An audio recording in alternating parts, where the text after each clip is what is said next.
Cabin 13 first appeared on Northland Express route maps in 1979, quietly added during a carriage refit that expanded sleeper capacity by 2 rooms. The railway company never announced it. No press release. No internal memo explaining why the cabin number skipped briefly and then resumed as if nothing had changed. Conductors noticed, passengers eventually noticed too, but no one ever questioned it officially. Cabin 13 existed, and that was enough. From the beginning, there were complaints, not dramatic ones. Nothing that would trigger an investigation, just unease.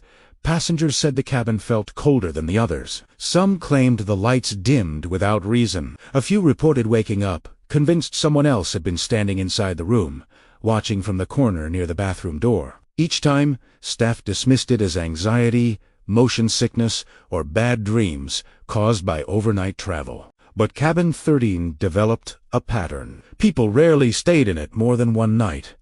The first recorded disappearance tied to the cabin occurred in 1984. University student named Rachel Moore boarded the Northland Express for an overnight journey, booked into Cabin 13 because it was the only sleeper left. She called her parents shortly after boarding and complained about the cabin feeling wrong.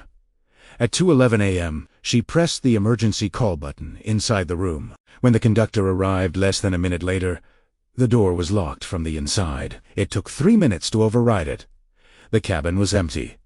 Rachel's luggage remained untouched. Her shoes were placed neatly beside the bed. Her coat hung on the wall hook. There was no sign of a struggle, no open windows, no access panels large enough for a person to escape through. The train had not stopped between stations. Railway police ruled it an unexplained disappearance. No suspects were ever identified. Cabin 13 remained in service.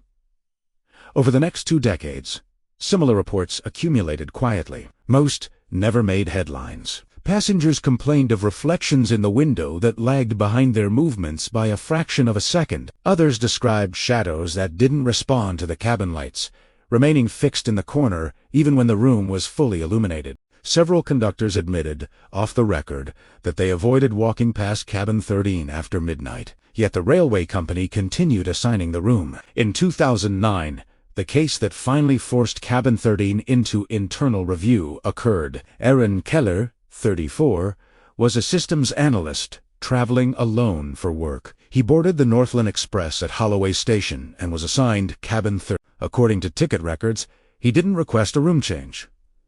He didn't complain to staff. He didn't even mention the cabin during boarding. At 1:37 a.m., Aaron sent a text message to his sister. "Can't sleep. Something feels off in this cabin." 3 minutes later, he sent another. "The reflection in the window isn't moving when I do." At 1:41 a.m., he typed one final message. "There's a shadow standing behind the door." That was the last communication from Aaron Keller. When he failed to respond to repeated calls, his sister contacted authorities. The train was stopped at the next station and searched.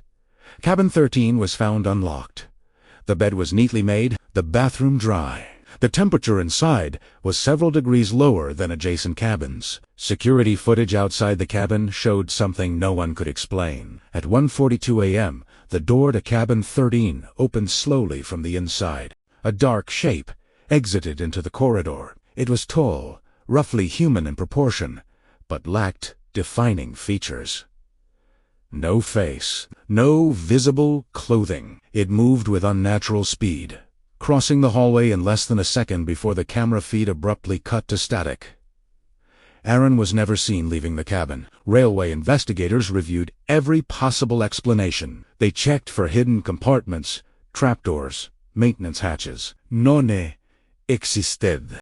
The train had not slowed or stopped during the relevant time frame. No alarms were triggered. No other passengers reported disturbances. The footage was sealed. Cabin 13 was quietly removed from public booking systems weeks later, but removing the cabin from sale didn't remove the problem. Maintenance workers assigned to the carriage began reporting strange incidents. Tools left inside the cabin would be found moved by morning. Thermal sensors showed unexplained cold spots concentrated near the bathroom door. Motion detectors occasionally triggered without visible cause. One engineer reported seeing a figure standing in the reflection of the cabin window, only visible in the glass, not in the room itself. When he turned around, the reflection remained. He quit the following week. In 2014, railway authorities conducted a full historical review of the carriage containing cabin 13. What they found raised more questions than answers. The carriage itself was older than reported. Records showed it had originally been part of a different train line that ran through remote mountain tunnels in the early 1960s. That line was shut down after a derailment inside a tunnel where multiple passengers were trapped for hours in total darkness before rescue crews reached them. Officially, all passengers survived.